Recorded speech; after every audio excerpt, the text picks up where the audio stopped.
میں وسلو باللیل والناس نیام، جب لوگ سو رہے ہوں تم مصلی بچھا کے نماز پڑھنے لگ جاؤ۔ تمہارا رب کے ساتھ تعلق اس قدر مضبوط ہونا چاہیے کہ ایسے وقت میں کہ جب لوگ سو رہے ہوں تو تم سجدہ ریز ہو جاؤ، تاکہ ریاکاری کا امکان بھی مسترد ہو جائے۔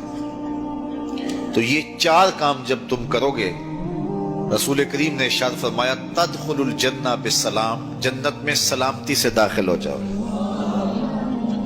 راستے کے جو مراحل ہیں، جنت کے اندر پہنچنے کے جو مراحل ہیں، وہ بھی سلامتی سے طے ہو جائیں گے۔ قبر بھی، حشر بھی، میزان بھی، پلزرات بھی، سارے مراحل آسانی سے طے ہوتے چلے جائیں گے اگر تم یہ چار کام کر لو۔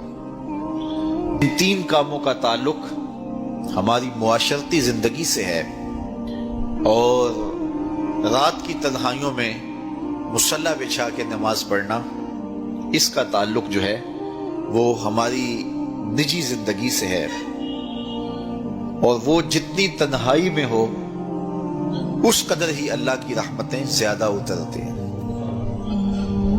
دکھلاوے کی نمازیں اللہ قبول نہیں کرتا۔ قرآن مجید میں سورہ ماعون کے اندر ارشاد فرمایا سو خرابی ہے ان نمازیوں کے لیے جو اپنی نمازوں سے غافل ہیں اور لوگوں کو برتنے کی چیزیں بھی نہیں دیتے، معمولی چیزیں جو ایک دوسرے کو ہم عاریتاً دے دیتے ہیں وہ بھی نہیں دیتے اور نماز پڑھتے ہیں۔ تو یہاں نماز کا ذکر موجود ہے، لیکن پہلے ہماری معاشرتی اصلاح ہونی چاہیے۔ ان تین چیزوں کا خاص طور پہ ذکر کیا گیا کہ تم سلام کو پھیلاؤ، تم صلہ رحمی کرو، اور تم لوگوں کو کھانا کھلاؤ، بھوکوں کی اور پیاسوں کی مدد کرو، تو تمہارا رب تمہارے اوپر راضی ہوگا، اور پھر رات کی تنہائی میں تم اللہ کے حضور مصلی بچھا کے نوافل ادا کرو۔ ایک روایت میں آتا ہے کہ جب کوئی شخص رات کی تنہائی میں اٹھتا ہے اور اپنی بیوی کو اٹھاتا ہے، وہ نہیں اٹھتی، خیر یہ وضو کرنے چلا جاتا ہے تو واپس آتے ہوئے چلو میں تھوڑا سا پانی لے آتا ہے، اور پانی لے کر کے اس بیوی کے اوپر اس پانی کو چھڑکتا ہے تو وہ اس سے اٹھ جاتی ہے۔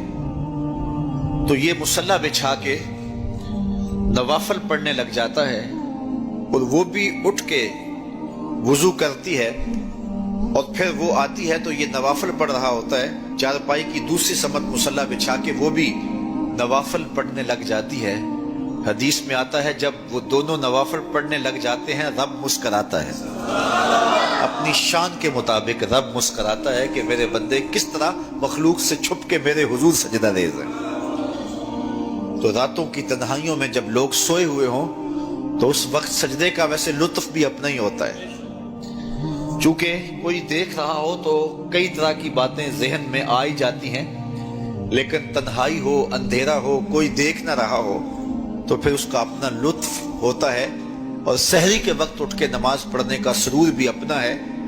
اور میں کہتا ہوں کہ وہ ملنے کی گھڑیاں ہوتی ہیں، انسان کو ان گھڑیوں کے اندر اللہ کی خاص رحمتیں نصیب ہوتی ہیں، اور جو سحری کے سجدوں کا مزاج رکھتا ہے اللہ تعالیٰ اس کے من کے اندر روشنیاں ڈال دیتا ہے۔ اقبال کہتا ہے رومی ہو، رازی ہو، عطار ہو کہ غزالی، کچھ ہاتھ نہیں آتا بے آہ سحر گاہی۔